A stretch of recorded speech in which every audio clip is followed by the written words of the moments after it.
প্রিয় দর্শক, আসসালামু আলাইকুম। আশা রাখি আপনারা ভালো আছেন। আজকে আমি নিয়ে এসেছি এজেড সিরাপ নিয়ে। এজেড সিরাপের মূল উপাদান azithromycin USP, AZ 250 tablet, AZ 500 tablet, AZ মিষ্টি স্বাদের সাসপেনশন আকারে বাজারে পাওয়া যায়।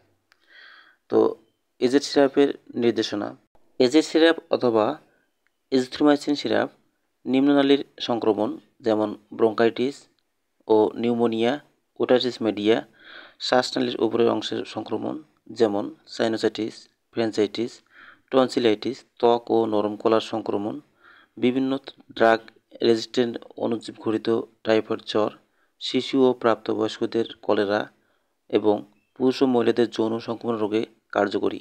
ইহা ক্লামাইডিয়া, ট্রাকোমাটিস ও নেইসেরিয়া গনোরি জনিত ইউরোথ্রাইস ও সার্ভিসাইটিসে নির্দেশিত। এজেড ট্যাবলেট ও সাসপেনশন খাওয়ার আগে ও পরে খাওয়া যাবে। শিশু বয়স 6 মাসের ঊর্ধ্বে হলে 10 মিলিগ্রাম প্রতি কেজি ওজন দৈনিক একক মাত্রায় সর্বমোট 3 দিন দিতে হবে, অথবা শিশুর ওজন 15 থেকে 25 কেজি ওজন হলে প্রতিদিন 1 চামচ করে এভাবে 3 দিন খাবে। শিশুর ওজন 26 থেকে 35 কেজি ওজন হলে 1.5 চামচ করে প্রতিদিন খাবে। এভাবে 3 দিন খাওয়াতে দিতে হবে। শিশুর ওজন 36 থেকে 35 কেজি ওজন হলে 2 চামচ করে প্রতিদিন খাবে। এভাবে 3 দিন খাবে। টাইফয়েড জ্বরে 10 মিলিগ্রাম অথবা 2 চামচ করে দিনে একবার খাবে।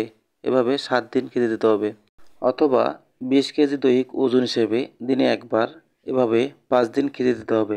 6 মাসের নিচে যেসব শিশুর বয়স, তাদেরকে এজিথ্রোমাইসিন সিরাপ ও সাসপেনশন খাওয়ানো যাবে না।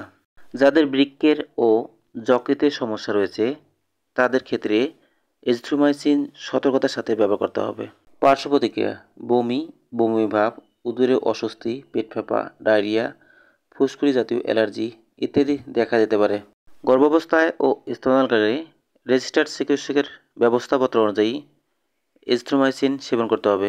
সাসপেনশন তৈরির নির্দেশনা: প্রথমে বোতলে ফুটন্ত পানি দেওয়ার আগে ভালো করে ঝাঁকিয়ে নিন। এরপর ঔষধের সাথে দেয়া যে কাপ আছে 13 মিলি পরিমাণ পানি, ফুটন্ত পানি কাপের মধ্যে ঢালুন। এরপর আবারও ভালো করে ঝাঁকিয়ে নিন। এভাবে সাসপেনশনটি তৈরি করুন। প্রিয় দর্শক, ভিডিওটি আপনার উপকারে আসলে অবশ্যই লাইক করবেন, শেয়ার করবেন এবং সাবস্ক্রাইব করে পাশে থাকবেন।